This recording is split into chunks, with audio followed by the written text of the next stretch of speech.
Hello there, folks, and welcome to the second episode of the Infinity Cast with me, Nova Blue, and Chespi's Vase.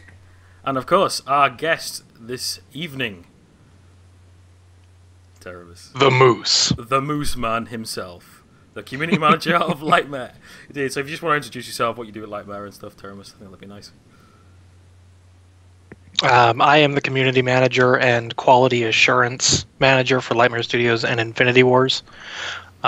Basically, I handle everything that the public will ever see and hear about. There you go. So yeah, guys, right? Steam arrived. Steam. In all that's its the gloriousness. Big news this week. We talked about it last week. If you watched the show last week, you heard Nova and I were hyped about the Steam release. Well, the Steam release has come and went, and we're still hyped. We're still hyped. Oh yes, we are. It went. The numbers were crazy. To be honest, I was expecting like, oh, maybe it's gonna peak at 1,000, but no, didn't it peak at like 1,600 at some point? There's 1,400 people playing as we record this. There's 1,400 people playing. Yeah, it's mental. It's mental. Yeah, there has been some issues. Unfortunately, of course, as we said, there was bound to be something that would go wrong. Oh yeah, just like I was saying when people were talking to us about the Steam launch. Teremus, are your servers ready for Steam launch? Seriously, there's no way for us to answer that. Yeah, exactly. We don't know what's going to break until it actually breaks. We're just prepared to start fixing everything and working our tails off. Yeah, so far you are, and you kind of at least seems to have normalized the chat servers, because those were somewhat. Like they haven't broken to my knowledge in the last day, and it's finally being patched to the standalone client. So, well, apart from the Twitch chats being down, but that's another story. Let's not talk about Twitch. Luckily, Twitch is not Lightmare's responsibility. We can blame Twitch for Twitch. Yeah, well, no, we can't. No, actually, we don't even need to blame Twitch for Twitch. We can blame something else, but we won't go into that. Blame Pokemon. Blame Pokemon. Indeed. Twitch plays Pokemon. Let's not get started on that. Twitch plays Pokemon. Yes. And it takes you 3 hours to go down. Come on, Twitch. Exactly. Come on. Get that Rattata out of your party. But yeah, we're like, from the Steam community forum on the Steam Hub has been just, it's been flooded with stuff now. Like, obviously, me, Chess, Acid, Prozac, a couple of other people all put up stuff there straight away. Got things up there, and yeah, but so many positive reviews. So many people like saying, oh my god, this game's phenomenal. Where has this been all my life? And what was that quote from that amazing review, Teremus? The one that you... The one about him dropping his pants? Yep, that one. Yeah, he said, I absolutely love Infinity Wars. The second I started playing it, I dropped my pants and allowed it to enter me. It was the best review ever. Just such a... Best review really? ever. Yeah. Wow. I have been playing Infinity Wars for 4 months, and I have not allowed it to penetrate my body. Then you, sir, are doing it wrong. Yes, exactly, Chess. You are doing it wrong, my friend. Bend over. But there's been so much great stuff. Like, in regards to me personally, this has been one of the greatest weekends regarding my casting. It has been one of the best weekend. Like, the amount of new followers I've got, the amount of mine and Chess's viewership has jumped up is crazy. And there's before the Steam release, it was pretty much just me and Chess and maybe the odd other person that would stream. Now there's at least 3 streams going on at once. We had Lethal Frag streaming it, which was I thought he was only streaming it for one day, but no, he streamed it Saturday and Sunday, which was amazing. So yeah. Yeah, and he'll be playing it again as soon as Infestation launches. Awesome.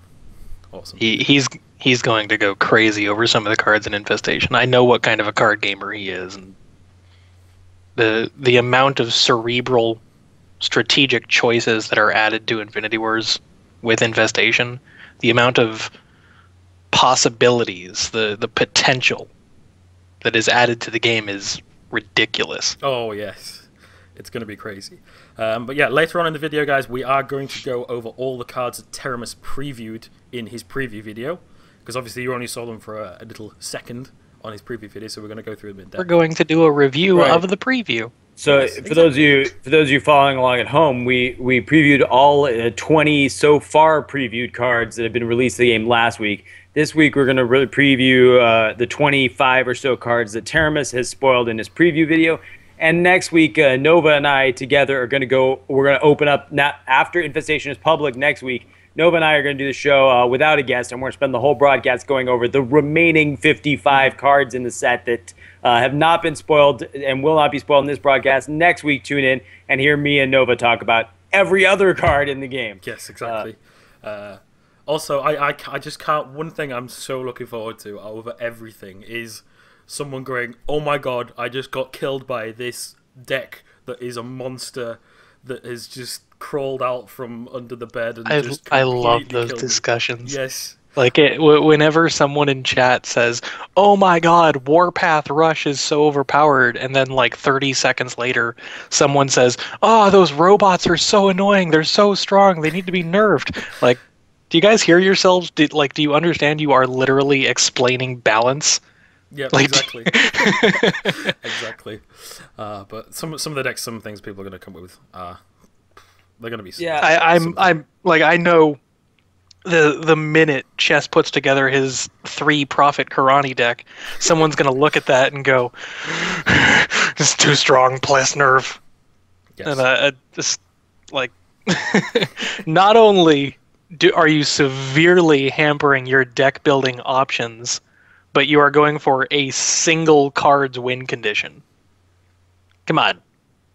Come on. I mean, Karani's not even a win condition in and of herself. But we'll be talking about she Karani is advancement here. towards a win condition. We are going to talk about Karani in a few minutes, so let's not get ahead of ourselves. I did want to follow up on what Nova said about this week being amazing because, Nova's been streaming about a month longer than me, which gives him a little more, maybe a little less impact when good things happen to him. But I know he's still a huge impact. Don't get me wrong. Oh yeah, this was a record streaming week for me. I hit 140 consecutive viewers on a Saturday night. Actually, on Friday night I hit that too, but it's because I was raided by a League of Legends streamer who wanted to troll me, and I trolled him back by talking about naughty things. Yeah, something like that. But Saturday night I legitimately hit 140 viewers. Which for somebody who's only been streaming 4 months is amazing. You could stream on Twitch for 4 months and not see 10 viewers. And I feel so blessed to be a part of this community, to be streaming Infinity Wars and have all you guys watching this and all the guys who come around supporting me, because I also nearly doubled my followers. I went from something like 210 followers to 360 followers in the last week. And it just wouldn't be possible without this great Infinity Wars community. It wouldn't be possible without my friend Nova Blue and us working together to enforce each other's streams, to do this cast together. And it's been a great week for both of us. And I'm really proud of us because we put our time in. I feel like we deserve it. You're free to feel like we don't deserve it, but it seems to me that the guys who put their time in deserve the rewards, and I'm stoked. It's a big relief because I've been stressed about it. You can imagine you put all your eggs in one basket. You really want to see that turn into money or whatever. Not that I'm making any money, but you want to see it turn into whatever you wanted to see it turn into in the first place. And I think Nova and I both got that this week thanks to Lightmare, Infinity Wars, and the great community. Yeah, exactly. Yeah, big props to everyone who's supported us thus far.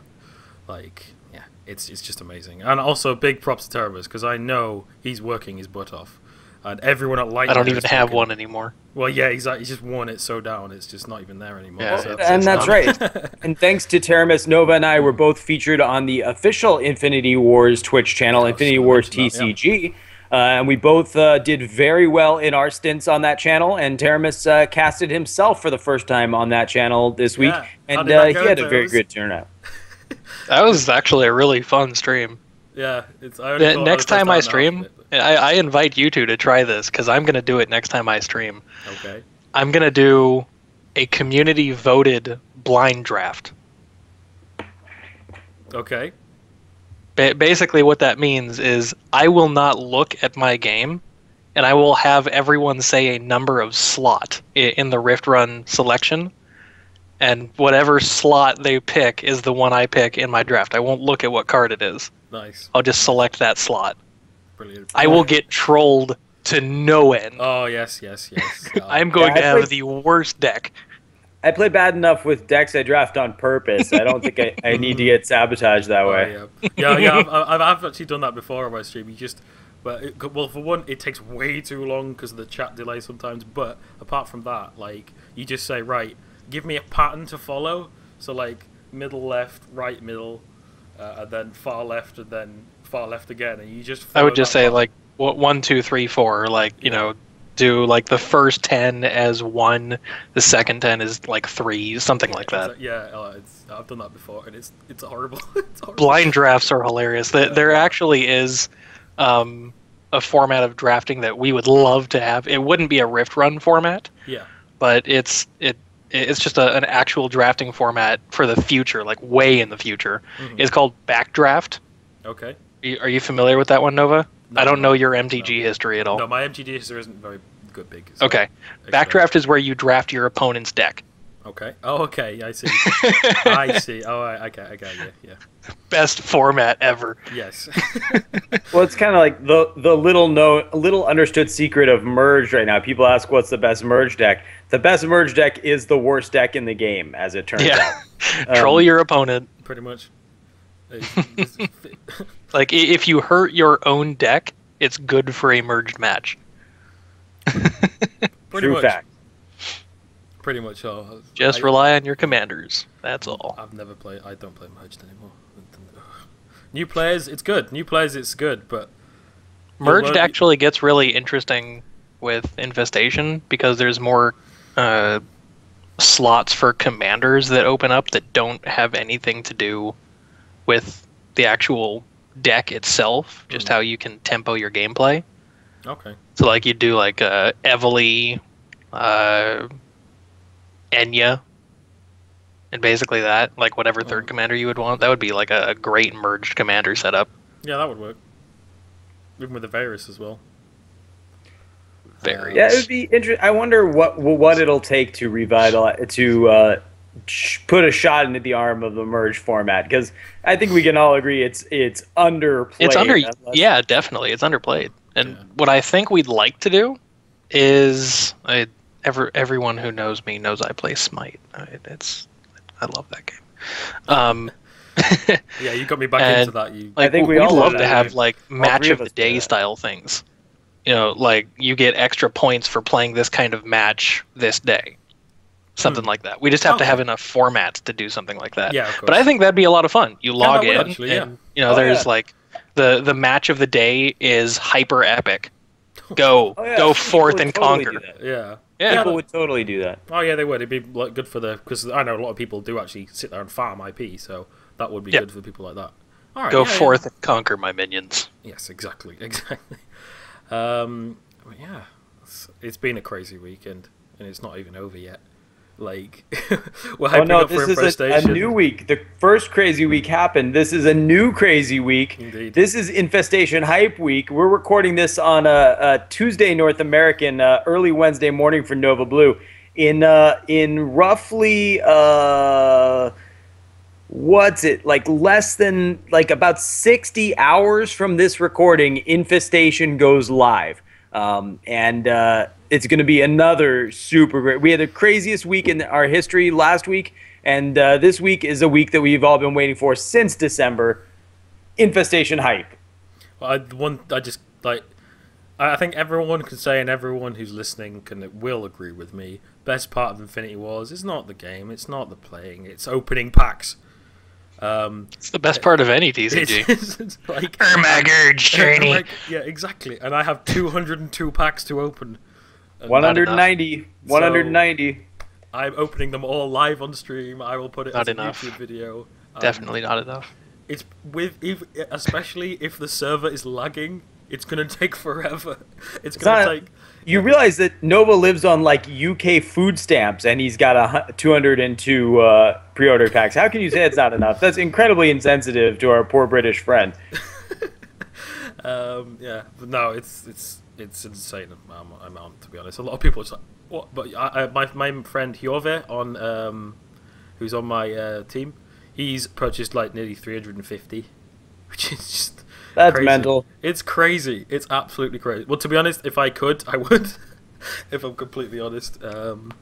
I don't know. 200 seems like the magic. I mean, 200 is already like 3,000 cards. That's more than half my. I have every card in Core and Rise, and I don't have 5,000 cards. So buying 3,000 cards seems like a lot to me.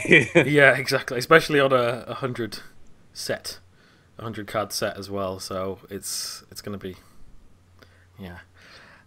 So yeah, all right then. We shall move on. Right, Teremus. What is going on with Lightmare at the moment? What is apart from the rushing of fixing everything? That's where it's at right now. Like we're just getting destroyed by all the bugs, and we're destroying ourselves. Like that's where it's at right now. Like we want this game to work. We want everyone to have a quality gaming experience. Mm-hmm. We want to finish the chat interface. We want to finish the achievement reward system. Like, those are the last... I'm not joking when I say this, because I said this on my roadmap. The achievement /quest/reward system, as well as the chat upgrade with the new interface, those are the last two things we're doing. Okay. That's it. Once we're done with those two, it's polish, optimize, polish, squash all the bugs. That is it. There is nothing else for us to do at that point in terms of content or features necessary to launch the game. Nice. That's why it's so exciting. Like, we're done. Yeah. So if you were to estimate a launch date... I know not gonna happen. Not gonna happen. You're not tricking the moose into that. Damn. Nice try, though. I tried. Nice try, though. All right. See, everyone watching this video, he tries for you. Hold on. He really tries for you. He cares. I really thought we'd get him. I was pretty sure it'd work. Yeah. Oh, well. Guess what? Really? What? Mooses are smarter than humans. Seeing as they dribble, I don't think so. I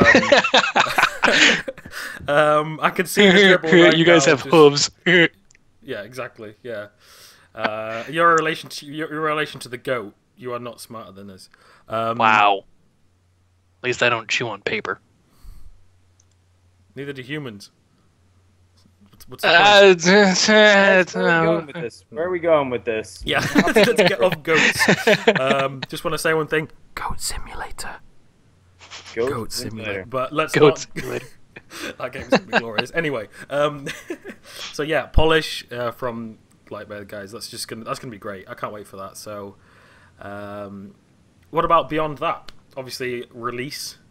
What are you... Yeah. I know you're not really kind of planning for release then, but what would be like kind of, I don't know. Oh no, we are. Oh yeah. Like I just can't talk about it publicly yet. Okay, fair enough.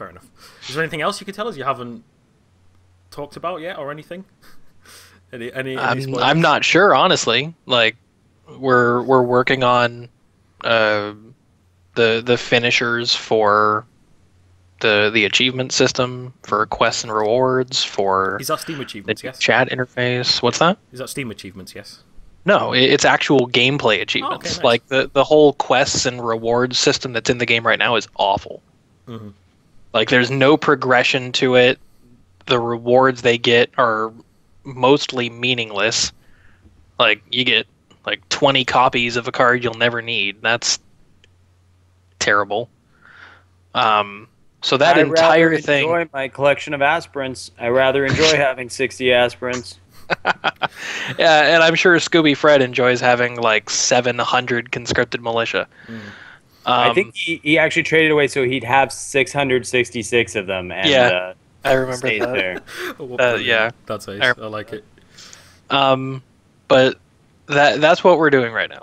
Like it was really necessary for us to optimize the new player experience, because a lot of people will come into the game, like, we openly admit this. Lightmare will gladly admit to this. It really feels like a slow, grindy game.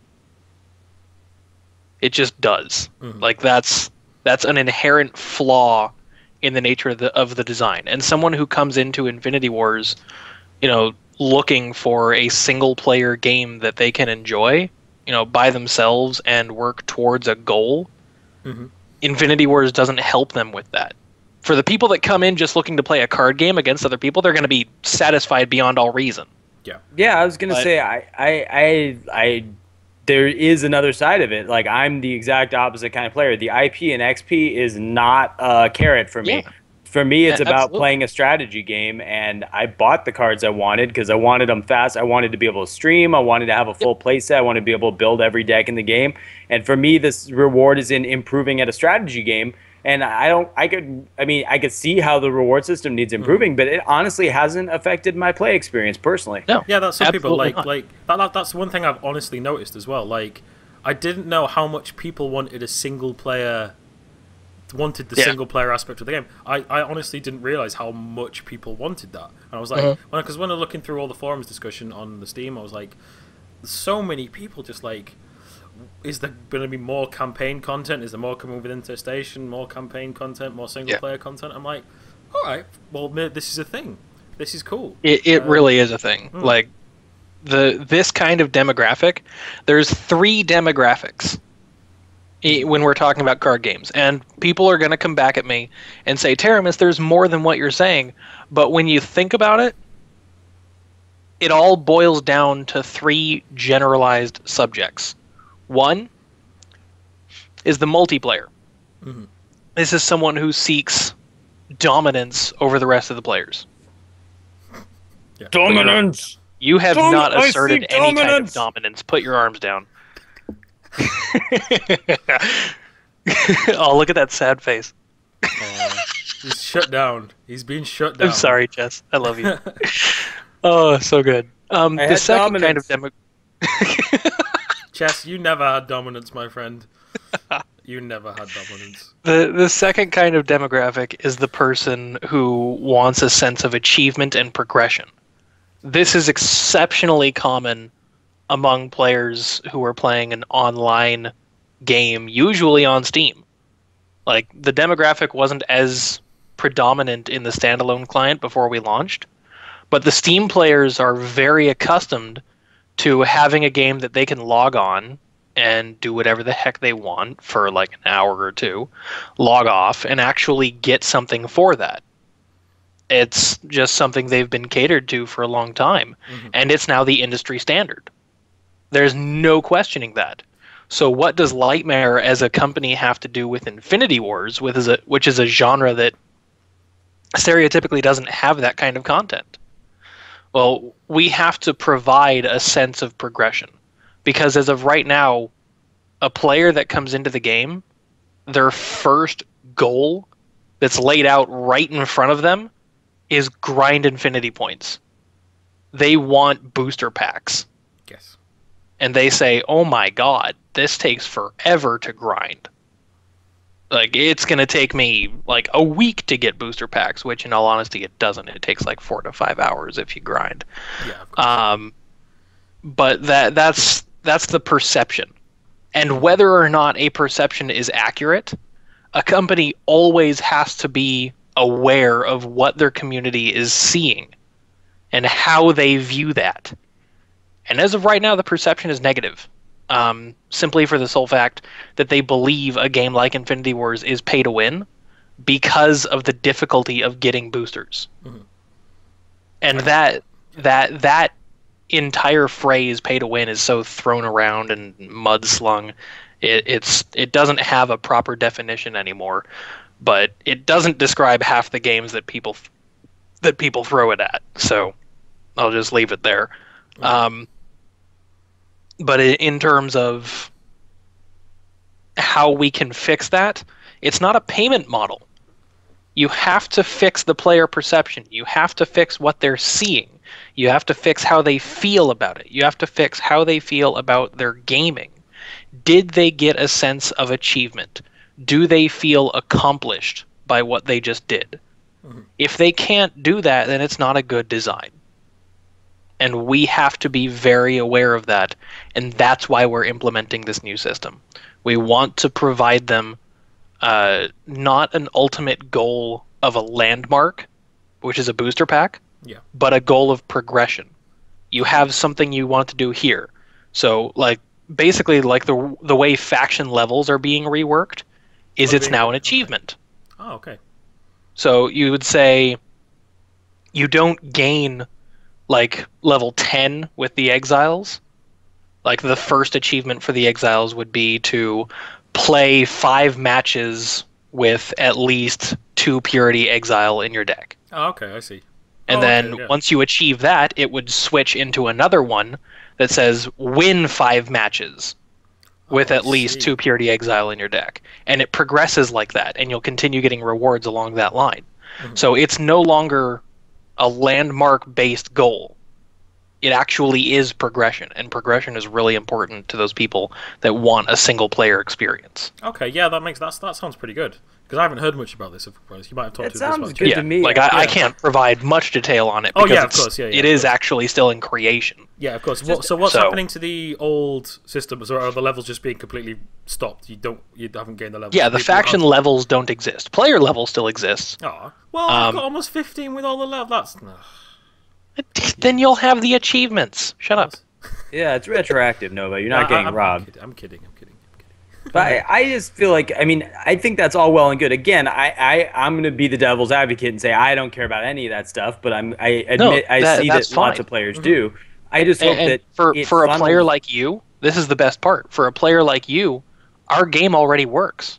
Yeah, it totally does. That's exactly. And all I was going to say is I hope it ultimately funnels those people into PvP. That it builds them up, builds up their confidence, makes them feel like, oh, maybe I could win against players, and gets them into the part of the game I do care about. That's what I want to see. Yes. Agreed. Absolutely.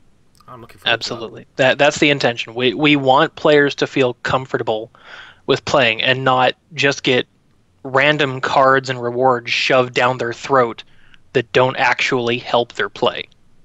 Like I said earlier, the 20 cards that you have a copy of don't actually help your deck building.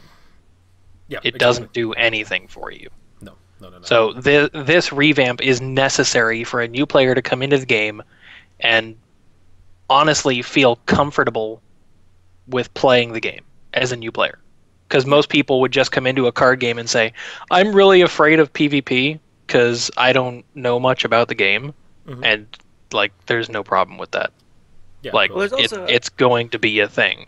Like, people will be scared of PvP because they feel as if they are not able to match up against those players. And someone's going to say, you can just fix that with a matchmaking system. And no, you can't. You can fix who they're matched up against. That's absolutely true. And we do have a matchmaking system, and it still has to be optimized.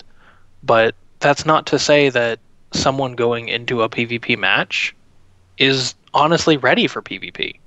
Like, you might be able to do it in other games where you say, this is simplistic to learn, mm-hmm. but it's not in Infinity Wars. No, and we pride ourselves on that. We are a unique, cerebral, complex game, and it's not easy to pick up. No, there's a disconnect, too, between what's a new player. There's two types of new players we're dealing with. There's the new kind of new player I was, which is super experienced with strategy games, including card games and all genres of PC strategy games, trying to pick up a new PC strategy game. And there's the new player who's never played anything like this before. And those aren't equal types of new players at all. And exactly. The game, for Lightmare's perspective, if you want to tap into the kind of market that Hearthstone has captured, the kind of market that's opening up, that's not the kind of person I was coming to the game, but the kind of people that are in fact coming to the game, there does have to be quite a good deal more hand-holding, because a lot of the concepts in Infinity Wars are complex, but to someone who's familiar with, say, wargaming and strategy board gaming, it's not like that foreign. But if you've never played a card game and you've never played something like Civ or whatever, and you get presented with these concepts, it's like a lot to learn at once. Oh, it is, yeah. Absolutely. Exactly. And obviously, like, people transferring over from other TCGs as well, which I've actually seen quite a lot of this weekend. Absolutely. Which is a good thing. Yeah. Not to steal people from other games, but Yes, we should steal people from other games. It's good that they're broadening their horizons. Yeah, That's all I care about, is that they are a fan of card games and they're looking at what else is in the genre. And we invite our players to do that too. See what the competition is. If you're a card gamer, you have to find a style that you like to play in everything you do. It's not just a specific game. You have to find a kind of card game that suits your style. Yep, Some people don't like Infinity Wars. It's not like, it has a traditional feel to it, but we've revamped the game for a modern generation, and some people really don't like that. It's fine. Or you can just do what I do. You can plug your ears, cover your eyes, and funnel all your discretionary income into Infinity Wars. And press the diarrhea button over and over again. Are you mocking me? Don't make him press it. Don't. Just... I would never do that on a recorded cast. Good. Only during my live show. Good. So good. I have taste, sir. I have taste. You obviously don't if you use that button. But like we can tell what your taste is because you constantly press it. Yeah, exactly. Yeah, I tell you what, like the one thing that's just, I've said this before, but the reviews on the Steam thing, I'll say it again. Like, I've spent hours and hours actually just trawling through it. Like a couple of nights ago, I just sat there watching a TV show or something, and I laid back and I just had this window. I literally read through like 100 different reviews, and I was like, wow, there are a variety of different people that are actually coming into this game. I didn't expect that kind of variety coming in, if I'm honest. There was a load of people, maybe like kind of who have played Magic before, what have you, who are, as you say, experienced with the game. They come in and they're like, wow, this game gives them the feeling of nostalgia of when they first started playing card games. I'm like, that's awesome. But then there's some people come into this game and are like, oh my god, it's so pretty! Oh my god, it's so pretty! And then like, there's just this complete flip side. It's great. I absolutely love it. Absolutely love it, and it's going to be good. Especially with Infestation. I just can't wait. I can't wait till the public has access to it. I just want to see. You know what I just got access to? Oh, what? Oh dear, what? The deck effect pre-order. Oh, can you please spoil it? Can you spoil it on here? So excited. Oh yeah. I'm literally uploading it to YouTube right now. Oh yes. This thing looks so cool. He said it's all like. Go ahead. Yeah, it's so cool looking. If you give me the link to that, I will link this below in the video. You guys go look at it. We'll show it on our streams. Oh my god. Yeah. You mentioned tentacles, so. Yeah, it's like zombie style, like nanobot machinery, tentacles covering up your deck, coming from below the deck. Black smog covering it. When you click on it, it starts flailing around and black smudge goes everywhere. That's so epic. Nice. I thought I was just getting like a glowy, shiny, and I'm getting like sludgy tentacles. No, God. Yeah. I've got to say, I think Chess's reaction to that, I think he likes tentacles a bit too much. Yeah. No. Well, you should see his stream every time someone brings up Hinekri. Visit my stream and bring up tentacles and see what happens. Exactly what it is. He is absolutely no stranger to that discussion. But it's not me. I don't ever initiate the tentacle talk. Sure. Certain viewers who have pass it off to your viewers. Yeah. Pass off to Hittori. Let's be honest, guys. Let's pass it off to Hittori. It's actually a certain Finnish gentleman who will know exactly who I'm talking about when he hears this. Yes. Brilliant. Right, is there anything, guys, you want to cover before we move on to start previewing some of the cards and talking about them? I'm just here to answer questions. Yeah, I think we're ready to do it. Big thanks to Teremus for joining us for this cast and for talking about what's coming. He's still here. He's not going anywhere. No, I know, but like he's going. We're taking the info from Teremus' own vid. He could just be like, "No, you guys use my video." Bye, that's what everyone. No, if that camera doesn't work, I'm gonna kill you. Okay, it's working. Okay, good. All right. Trolled. What a big troll. Trolled. What a massive trolled. Indeed. All right then, let's start off with the best backwards card in the world, Cheryl, the Forward Scout. The Backward Scout. Yeah, the Backward Scout. It needs to be renamed. I'm sorry. Or you should have alternative art of her going forward and call it the backward scout. Genius. That would be genius. Just reverse the animation. Yeah, perfect. Yeah, exactly. I'll hop in on this one. This one's Cheryl is a 7 cost 14/14. She's flying.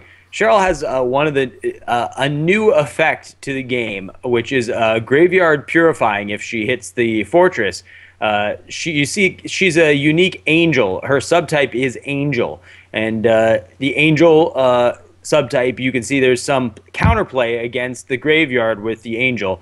And she, when she hits the player's fortress, she removes top 5 cards from that player's graveyard, sort of like a grave rob every time she hits the fortress. And she's hard to stop because she's a big flyer. She's going to be probably a pretty useful card. She's expensive and she's high morale. She's a late game card, but there's going to be a lot of graveyard hate in Infestation, and Cheryl is a big part of that. Yeah, and there needs to be graveyard hate. Yes, there does. And not only about that. As the two of you know, as people who have ever watched anyone's stream that I frequent, you know that Cheryl is a preview of something that's going to happen not only in terms of card creation, but in terms of lore as well. I've dropped this little lore hint in multiple fashions many a time. She is called the Forward Scout for a reason. She is checking something out. She is looking for information. And as you can see, doing it backwards. She's doing it backwards. Style. Like a boss. She needs sunglasses, just like, doing this in style. Oh, yeah. And she's got massive guns. But so, she's found that information. And the lore within... If I walk around backwards, will I learn new things? Yes. You will learn to see the world from an entirely new perspective, and you will become enlightened. That sounds like a good plan. We should all do that. Yes. We should have walk backwards day. Everyone in the world walk backwards it would be a disaster. Where did this conversation just go? I don't know. I was trying to explain Infestation lore, and all of a sudden we're making a national holiday. Well, damn it, Nova! Damn it! Sorry. Silly Brits. Sorry. He's just trying to create another holiday for them to drink. Yeah, okay. Alright, let's move on to this card, which is a very, very cool card, Enya of Endless Possibilities. And she is Endless Possibilities.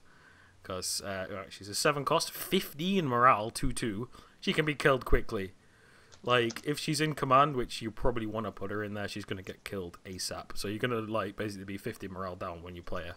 But yeah, if Enya is in command, she counts as every faction. This card is a commander. You may not have more than 1 copy of each card in your deck.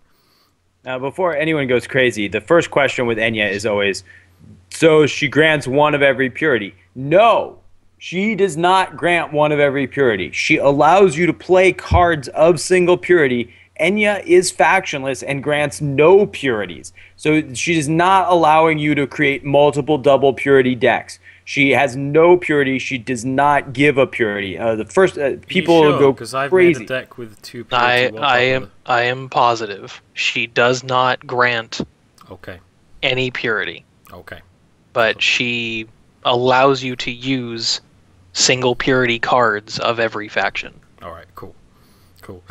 So you're gonna see this. There's gonna be some fun decks coming out of this because obviously there's Varus that obviously does the same similar thing. But there's not enough cards in the game for him to work. There just isn't enough cards to make a decent deck with 40 cards that are all single. With obviously 320 cards, that's going to be a lot better and a lot easier. So I think there's going to be some interesting stuff coming out of Enya, and I can't wait to see what people come up with. Yeah, absolutely. Everyone always wants to make a factionless deck. Mm-hmm. Everyone always wants to make a deck with a single copy of every card, like a singleton deck. Such a limited card pool, things like that just aren't really possible. Yeah, Varius was really hard to use with the 220 card set, but I don't think that's. You should have seen him back when he was released in Core. Oh. Oh yeah. Oh yes. Yeah, with only 120 cards, it literally wasn't possible. Like you couldn't have enough cards in order to make him a commander. Yeah. So. Okay then, moving on to ability, Factionless. This card was previewed on the live for a little while, if you were there for that. This card is going to bring some fun. Uncontrolled Rift. Uncontrolled Rift. Oh, the first 100, unlimited 100. ability in the game. Yes. First 100 of them. You will make this a mode, 100 on Uncontrolled Rift. You will make this a mode. This is going to be one of the most traded cards in the game. It is an uncommon, and you can have as many in your deck as you want. There are going to be people who make it their sole business to get 40 to 100 of this one card. Yep. It's going to be very tradable. It's a fun deck. So basically, it's a 1 cost. It creates a random character from Infinity Wars and puts it in your hand. It's awesome. It's so much fun. And why there is no Terminator flavor text on it is beyond me, but that's another story. There's no flavor to it.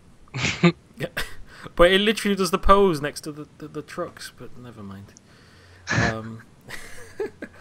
But yeah, this card's gonna be fun. Everyone just loves this card. I would really like later in the future have a game format where it's each player that has 100 uncontrolled rifts in their deck. Mm-hmm. Yeah, that'd be fun. It'd be so much fun, and I want to find, because hopefully I want to trade for 140 of these, and then I want to make it a thing, like a weekly thing on my stream. Find someone else with 40 of these and play like a best of 3, just to see what's going to happen. It's going to. I'm definitely going to trade for a 40 deck of these. I mean, I expect to get about 25 of them from opening my 200 packs, but I will definitely be trading for plat set of 40 of these. I'm down. We could do it weekly, Nova. Oh, definitely. Yeah, let's do it. You are all kinds of down for this. Yeah, I'm all kinds of down. Why wouldn't you be? If you have the means, like if you're at the position I'm in this game where you just trade for whatever you feel like and you just build stuff, why would you not do this? It's such an awesome novelty. Why would you not do it? Yep, he's got a point. Fair enough. Got a point. Right, what's the next card on the list? Right. On my list right here, we have the Flame Dawn Fanatic. The fastest card in the game. Yep. The art's awesome. There's a new 3 Purity Flame Dawn card. 1 cost, 5 morale with charge, 6/2. Flame Dawn Fanatic is in play at the end of the turn. It returns to the controller's hand. It's pretty glorious. It's pretty glorious. 3 Purity Flame Dawn players are gonna love this.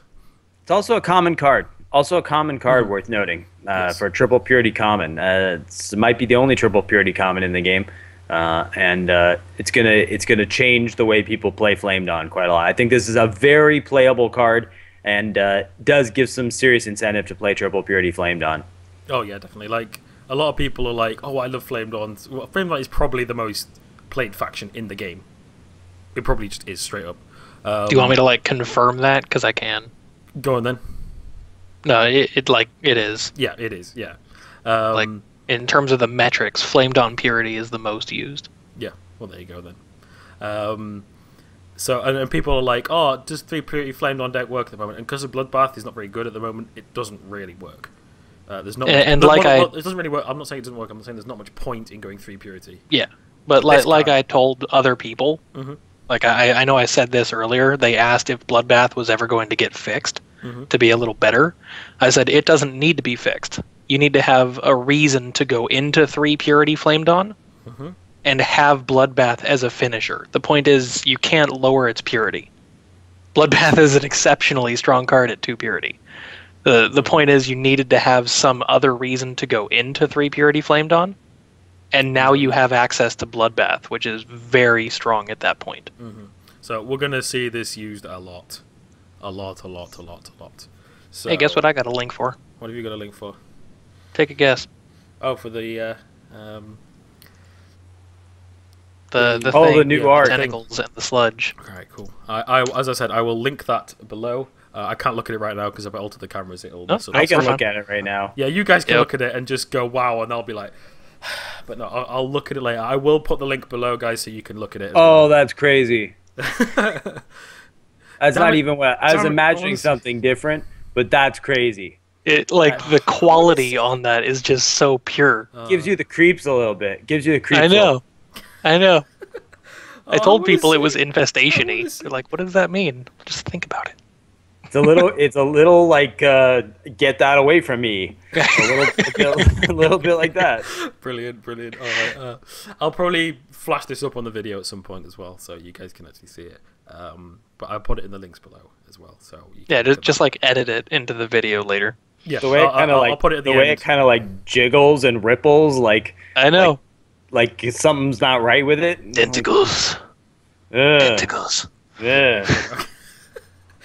Maybe you could win games just jiggling it at people. Are we still talking about the deck effect? Okay. Let's move on before this goes elsewhere. Rim shot. Done. Okay. Done with the internet. Bye. Oh, jeez. All right. Moving on. I don't know where Teremus has gone, but moving on to the Ghost Knight. Ghost Knight's actually been previewed on live now. He hadn't been previewed when we recorded our last video. Ghost Knight had not been previewed. He has been previewed now on the live server. Cool card, untargetable card basically. And I tested today. His effect it does work while he's in command. If he's a commander, you cannot lightning bolt him. I tested that today.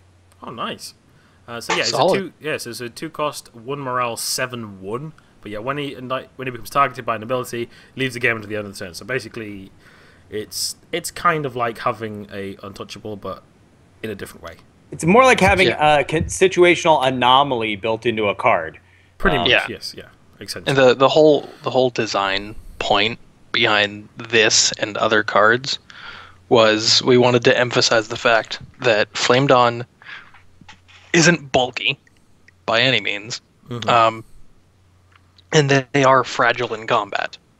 Like, they are meant to get to you, to be fast, and to take you out before you can do anything. And Ghost Knight is a really good example of that whole fragile portion. You can't take it out unless by combat. Like, you have to plan to be able to hit it with combat. And obviously a good Flame Dawn player is going to position Ghost Knight so that it's never in combat. Yeah, exactly. So, that's the point with cards like this and Flame Dawn Fanatic. Flame Dawn Fanatic, like, if you're good and you know what you're doing, it's never going to be in combat. They can't target it with a spell unless it's an AoE. Exactly. So, and who knows if I'm going to actually play Fanatic. Yeah. If you're a 3 Veror player or a 2 Veror player, and you see me throw out 3 Flame Dawn Fanatics in a turn, I'm not going to play him next turn because I'm fairly certain you're just going to mass death. I'm gonna bait that out of you. Then I'll play the Fanatics the following turn. Exactly. It's gonna be cool. And right, moving on to some of the most gorgeous art, Kali the Purifier. Your favorite flaming blade gets a promotion to lead the Purifiers. Some people tell me they think Kali is a rank in the Flame Dawn. Kali is a person. Let's get that right out there. Kali is not a rank of someone. Kali is an individual person in the Flame Dawn who got a promotion. It's not like to further that point, to further emphasize what you're saying, pretty much any card that has a nice name like that, like Kali, Bromic, things like that, those are very typically unique characters. Like, they are heavy parts of the faction. Yeah. And cards like One of Many, they're unlimited for a reason. Like, we didn't name them something specific because they don't play a huge part in the faction. They're not a big part of the lore in any way. Things like that. So anything that has a name, like Kali or Aletta or Agent Coil, they serve a purpose. Indeed. In before someone says cards like Mammoth don't serve a purpose. Kali has her old Immolate ability, plus she gets the Purifier ability. And the thing about the Purifier ability on Kali is that it is hate for some of the new sleeper effects that are coming in Infestation. There are cards that you absolutely do not want it going to the graveyard when they die. And Kali will both immolate and prevent those things from getting into a position where they could come back from the dead. That is the whole point of the Purifier faction, and the Flamed On Purify sort of ideal, and it has been integrated into Callie the Flaming Blade. Yep, and she's also slightly stronger as well. She's got 12 attacks instead of 10 that the previous. Oh, I didn't see they bumped up her stat. Yeah, that's something I noticed today as well. So yeah, they've also increased the cost to 4 as well. It was 3, but it's not. Yeah, 4, so. Yeah, exactly. But yeah, it is basically an upgrade from the other Callie if you dip into the 2 Purity. Good card. That's straight up. But yeah, it's a really cool card. Right, what's next on my list?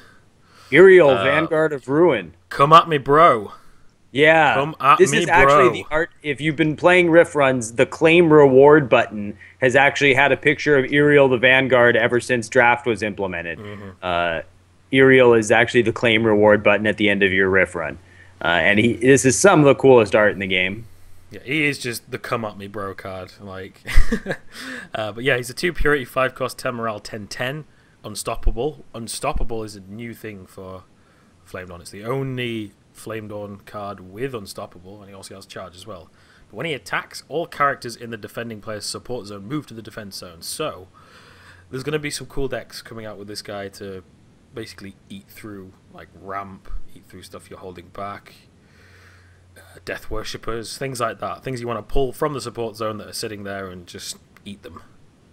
So he's going to be pretty cool. He's going to be pretty cool.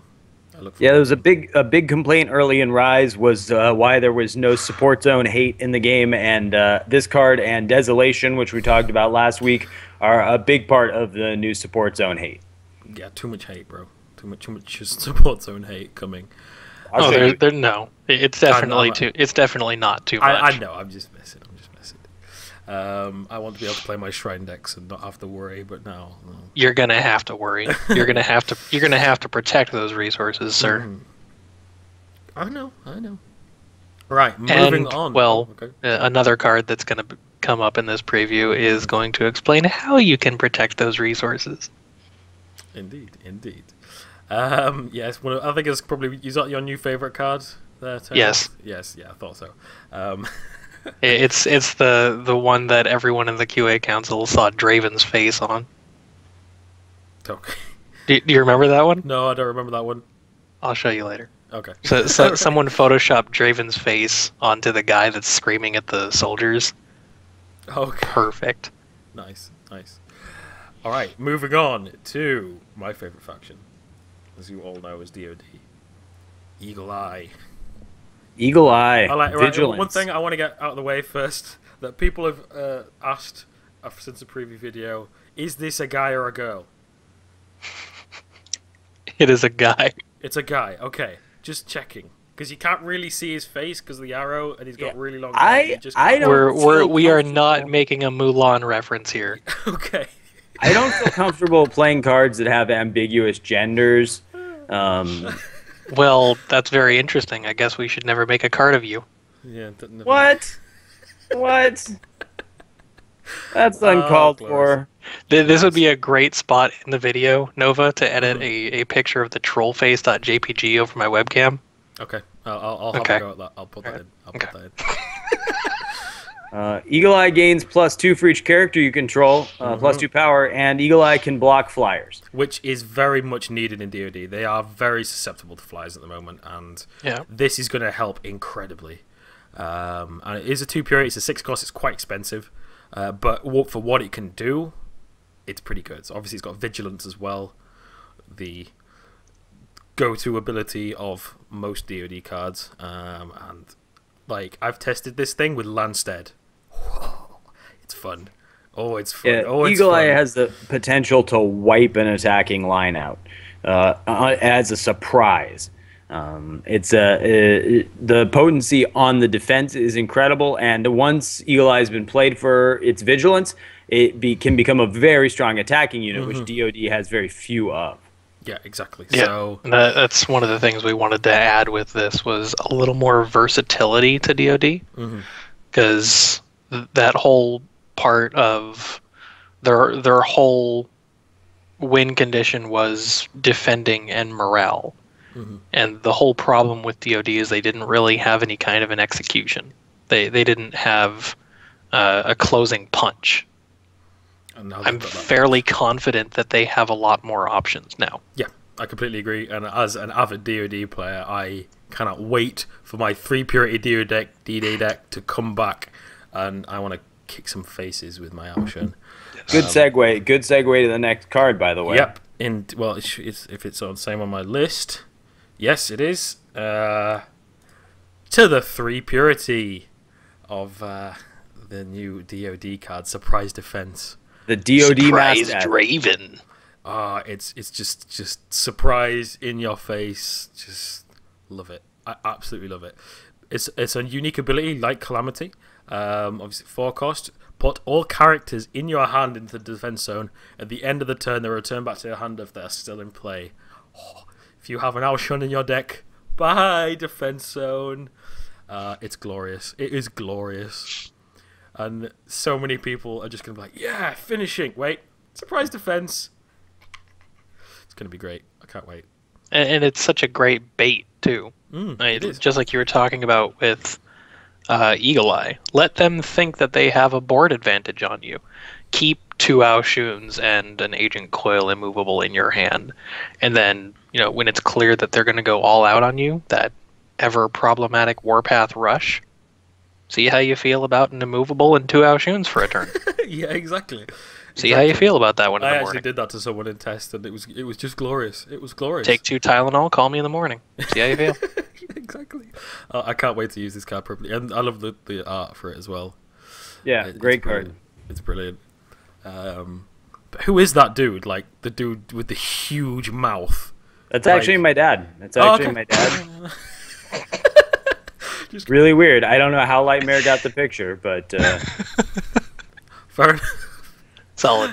So, yes. All right. Okay, confirmed. Yeah, Lightmare drew that card based off of Bird Piece Face is Dead. Confirmed. Yeah, confirmed. You're a guest here, sir. You're a guest here, sir. I would remind you to act with respect towards your hosts. Right. Yeah. Surprise defense. Right. On to Warpath. Okay, Pac-Man. Waka. Anyway, let's moving on to some giant ape-ness. Granthar. Gork die. He is a giant ape, which is just awesome. Gork die. 2 Purity, 5 cost, 8 morale, unique beast. Pay 6, enrage 4. This is versatility that Warpath didn't have before. Yep. And I just, as a player, like not as someone working on this game, as a player, I love the enrage mechanic. Yeah, I think it's cool. I think it's really cool, the enrage mechanic. But yeah, this guy's got a little extra. He enrages, +4/+4, becoming 16/16. But then he kills a target character on the battlefield as well. So he's a Death Ray and an enrage, all in one. For 6. It's pretty good.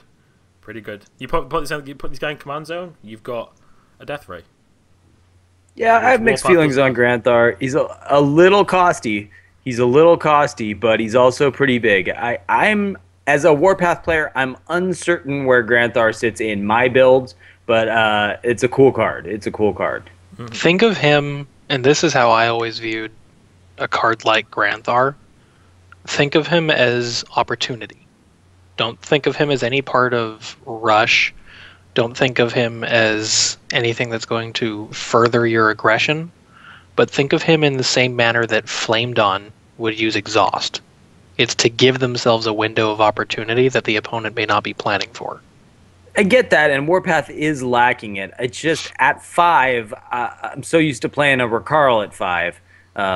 It's kind of hard. This card may not be at 5, especially if you're doing what Nova said, if he's a commander. Yeah, if he's a commander. He's sitting in your command zone and say, you wait until turn 8 or 9 where you don't have anything to play specifically. You activate his ability, and then you've got a Death Ray that turn. You've got 3 or 4 more resources to use that turn. Then the next turn, you've got a 16/16 for 5 coming out to the field. Yeah, I see that. I can see that. Yeah, it's more. You see, like if you Warpath, there's one big creature in your way. Boosh. Exactly. There's a massively buffed creature in your way from Genesis. You know, the thing I just realized that's kind of scary? Boom. What's that then?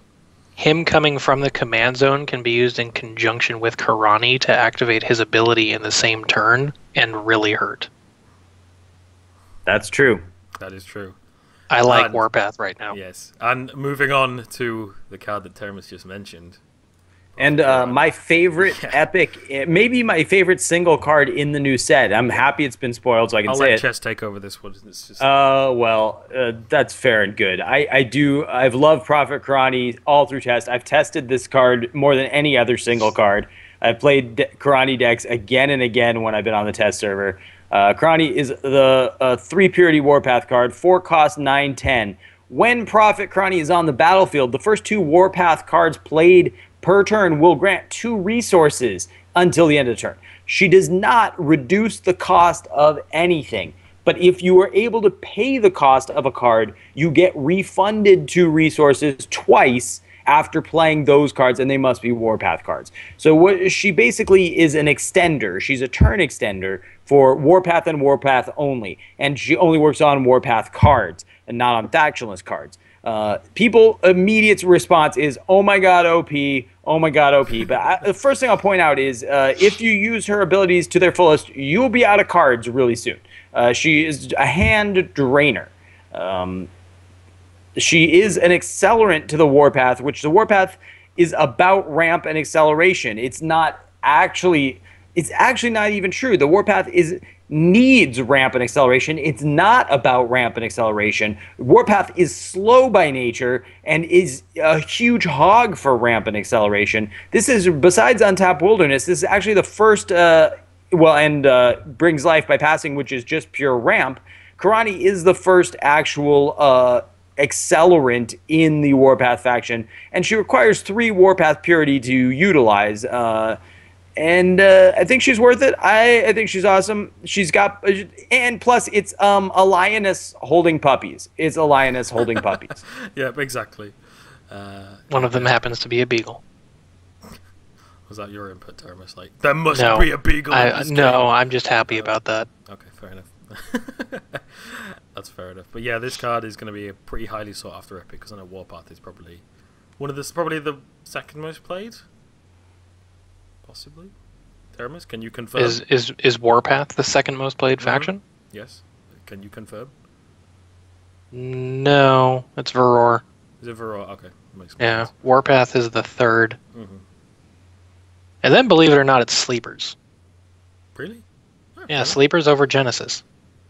And then DoD like last. Yeah. Well, no. DoD over Exiles. Well, yeah, obviously, but wasn't counting Exiles. People just don't take kindly to the whole turtle concept. I love it. I would say that DoD is a faction that takes a very methodical player to play properly. It's definitely not a faction for the person who wants to overpower the opponent. Yeah. Not going to happen. No, it's not. What's wrong with overpowering your opponent?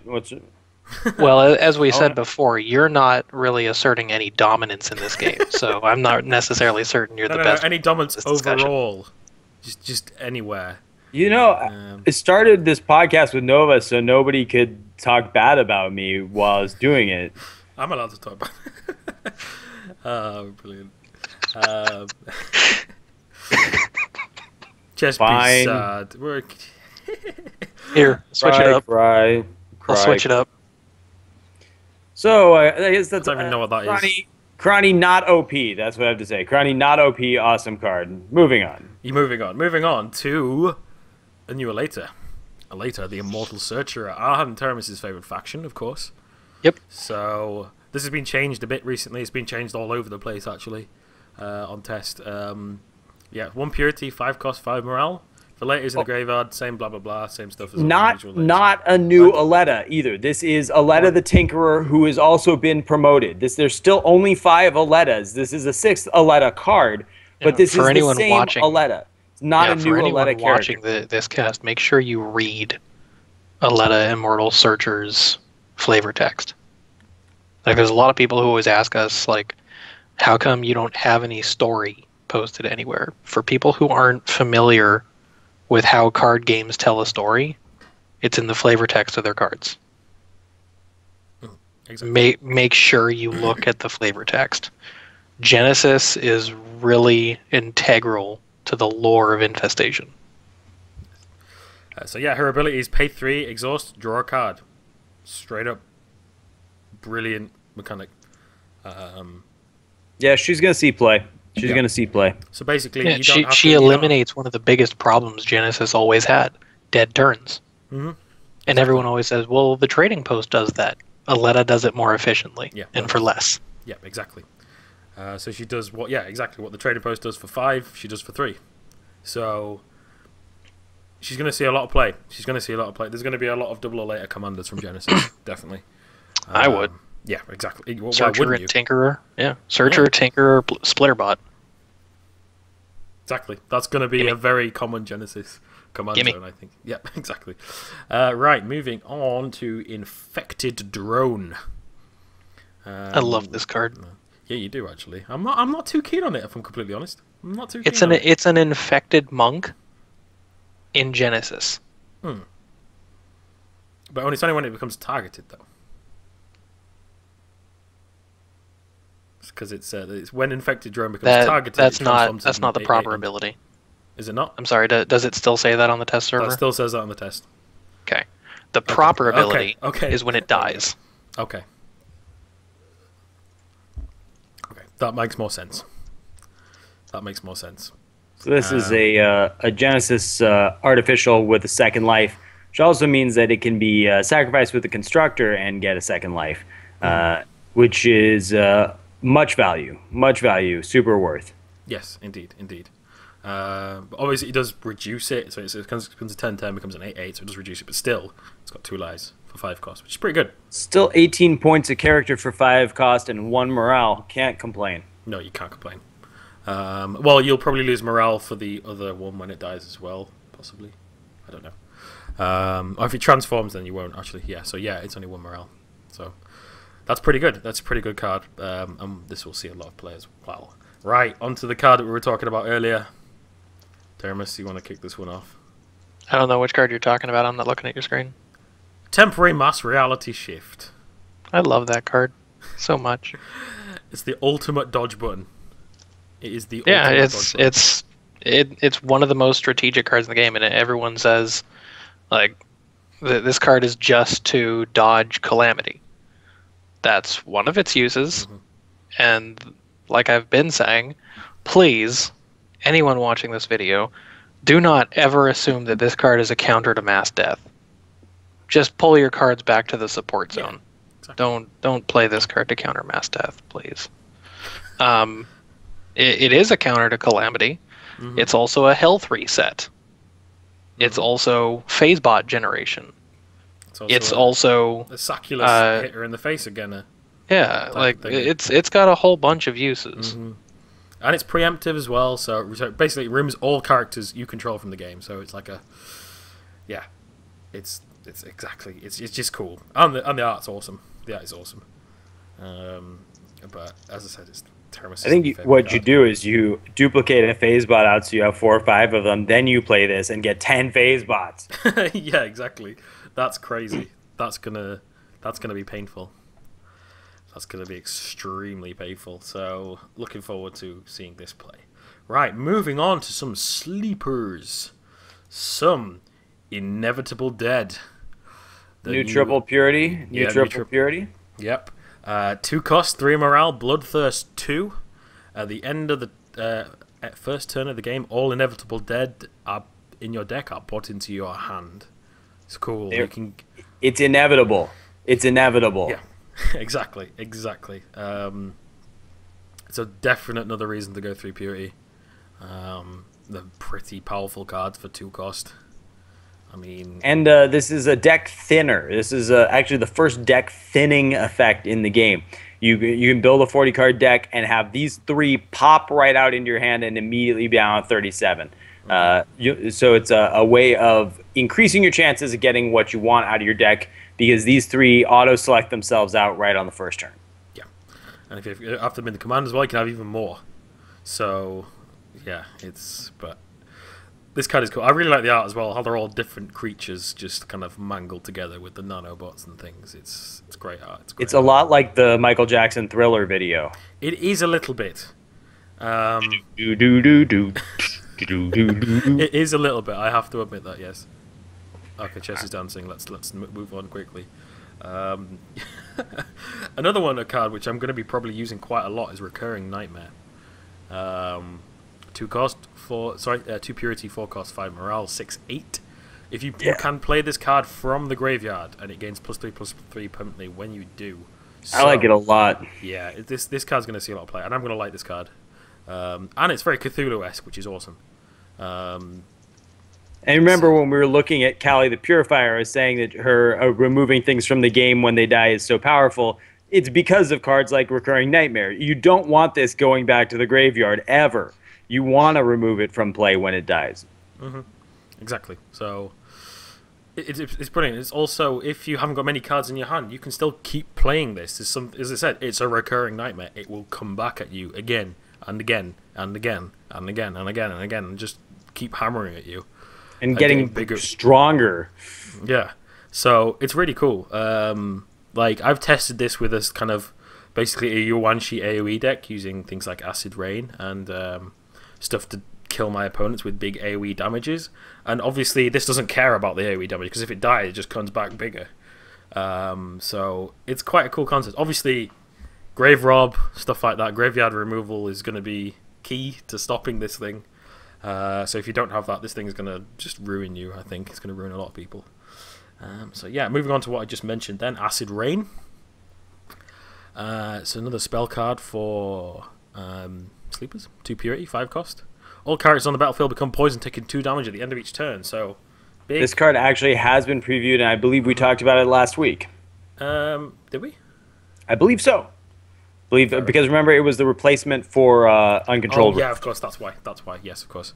But yes, it's very cool. It's a very cool card. Yes. So yeah, we did cover it last week. Apologies about that. It's just on my list. Okay. Another one. A new location for Sleepers. Koralik, Origin of the Virus. So again, when Teremus is talking about the flavor text is on here, some big flavor text on this one. So yes, 2 purity, 4 cost. All undead creatures get infect. Powerful. Yeah, this is strong. This is on one hand, I think some people look at this and just immediately think OP. It's not immediately OP because you have to get sleeper cards big enough to actually get the kills. But it can become insane quite quickly. Yeah. If you don't have a location remover, if let's say you're playing a basic Endless Horde deck, for example, you don't have any removal. Those things don't matter if they die. They're gonna still keep killing stuff regardless, and they're gonna steal as much of it as you can, and that's scary.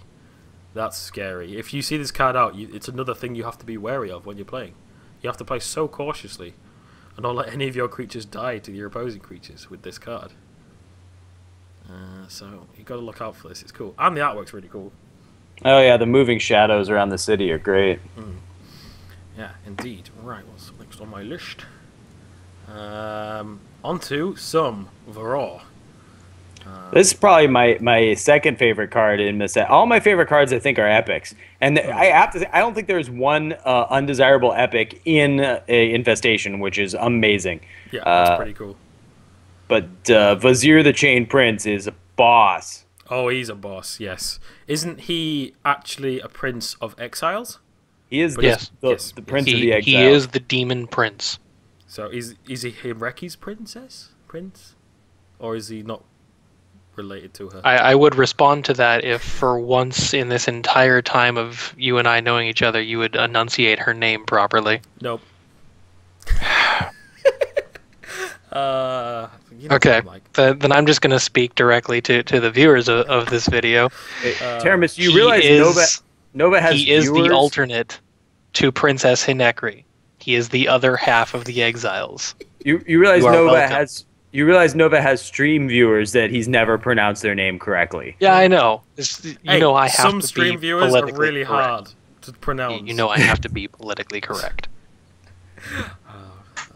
Well, when you say this is Hinekri's and the Seer make up the hierarchy of the exiles. But are they like return you to your regularly scheduled broadcast?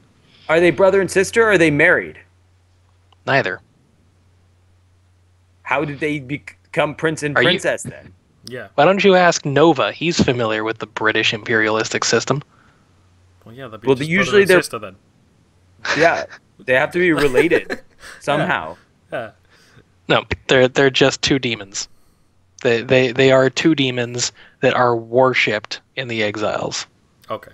Like there's nothing beyond that. It's not convoluted. Come Will on, we see like you a know king there's going to be or a queen in the future? there's going to be a lore card where they make sweet, sweet love, right? JG Snowboarder, get on that fan fiction. Oh, yes. So Vizier is flying unstoppable. Yes, there we go. 7 Back to cost, the card. 18. He comes into play chained. When chained, Vizier cannot attack or block. At the start of each turn, each of your opponents may pay 5 resources. If they don't, Vizier becomes unchained. If they do, you can't use him. But when Vizier is removed from play, he goes back into your deck. So not only there is he- a very common question with this card that I do want to address. It's the wording of his ability. It says each opponent may pay 5 resources.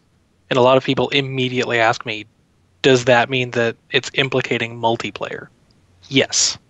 That is the implication of the text, is that when we have multiplayer matches like 2v2s, 3v3s, things like that, that is the ability of Vizier, is that he does impact all players, all opponents. Yeah, exactly. So you either give up 5 resources or you let your opponent have a flying unstoppable 18/18 on the board.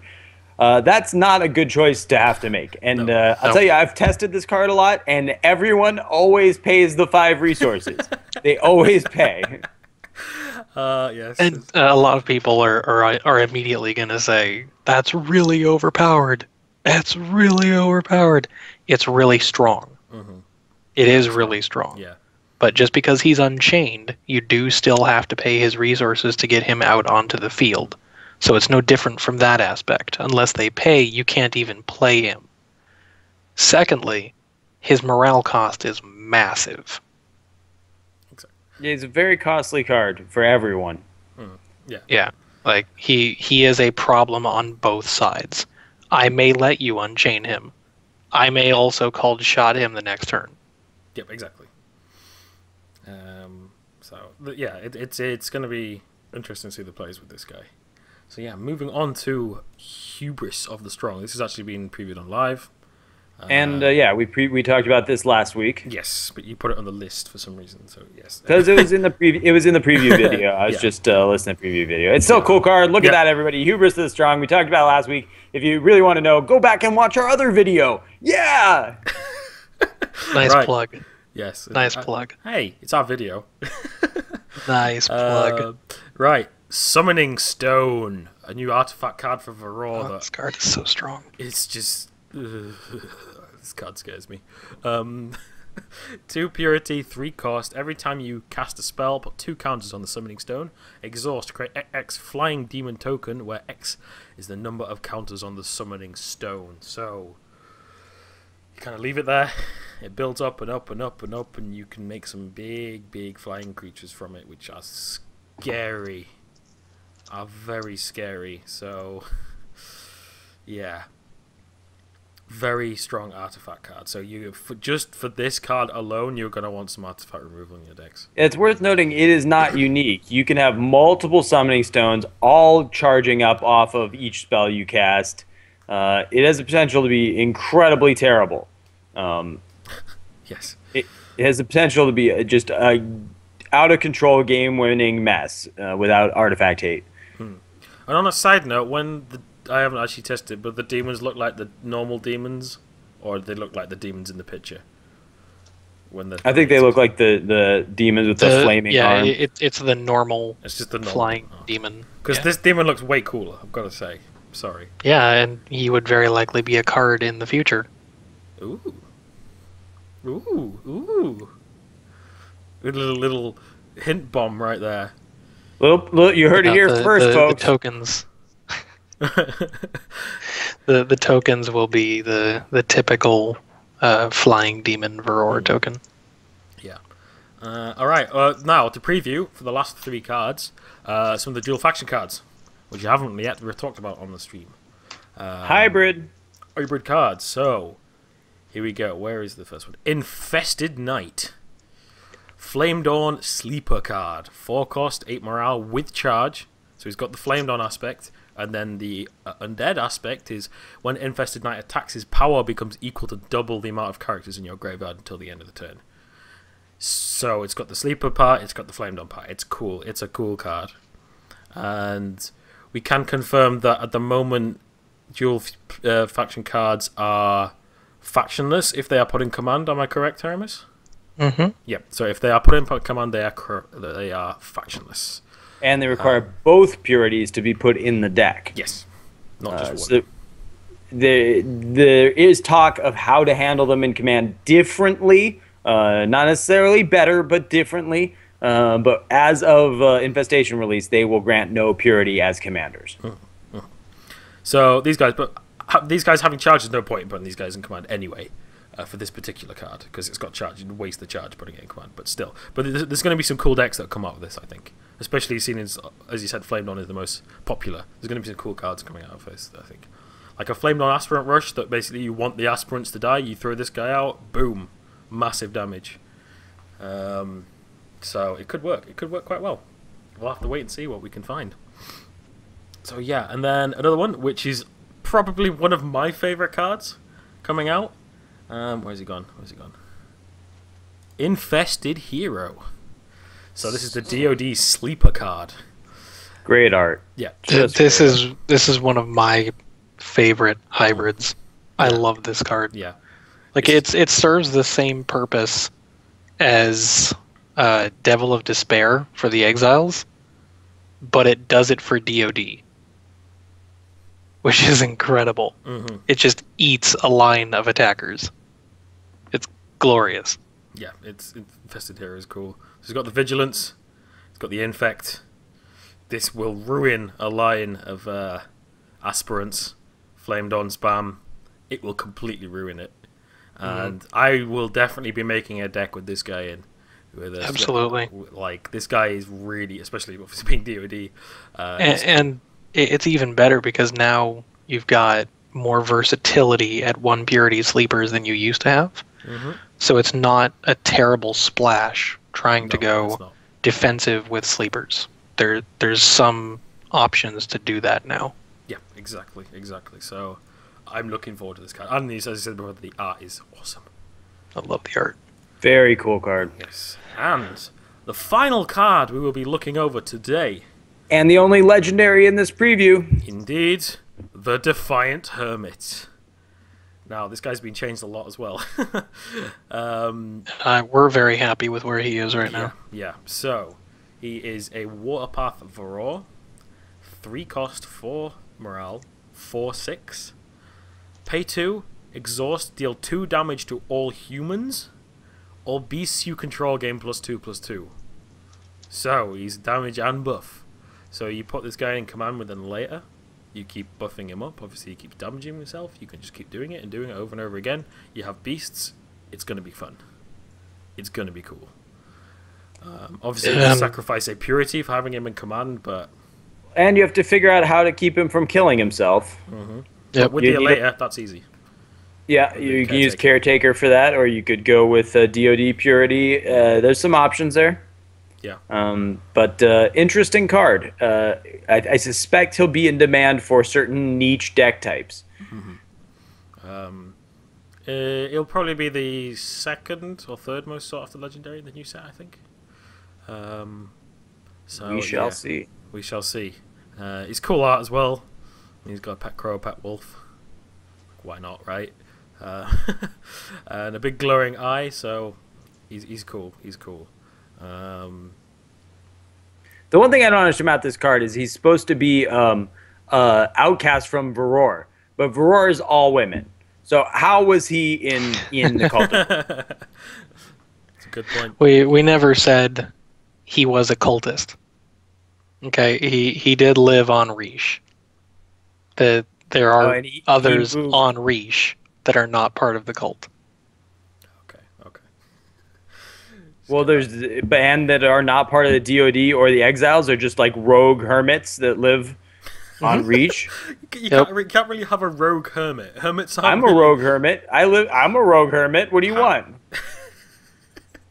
Rogue hermit just doesn't. Those two words just shouldn't be in the same sentence. No, that actually, like by a true definition of the word hermit, that technically does make sense.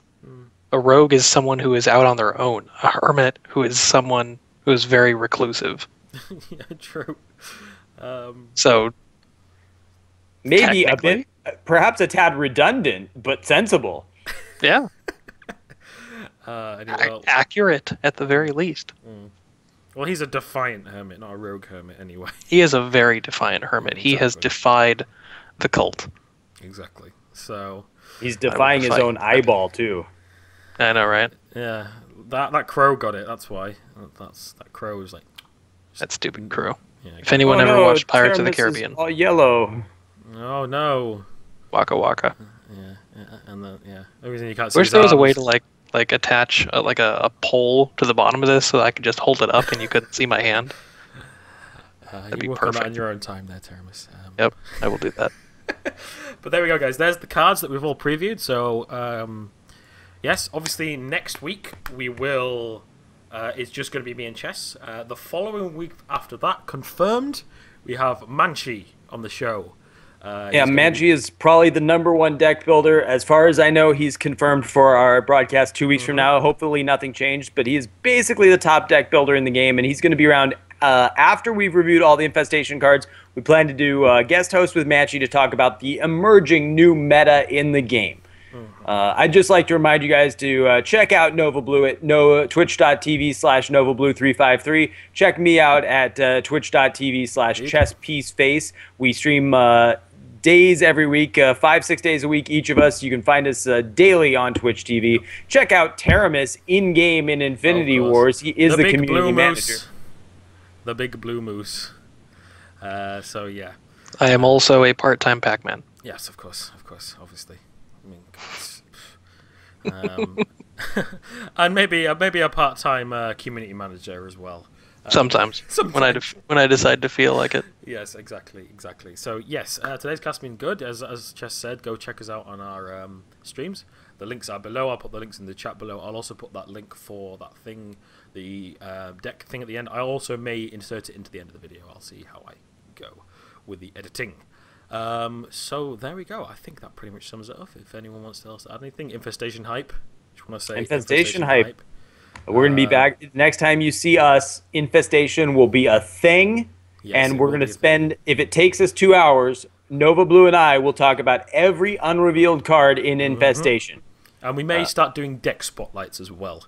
So if you do, when Infestation comes out, if you do have any decks that you're like, oh my god, this is a crazy idea, I've never seen it before, send it to us, send a picture of it, and we may highlight it on the show. We're probably going to make that a weekly thing as well, so if you send more and we don't use it, don't worry, we'll probably may use it in a future episode.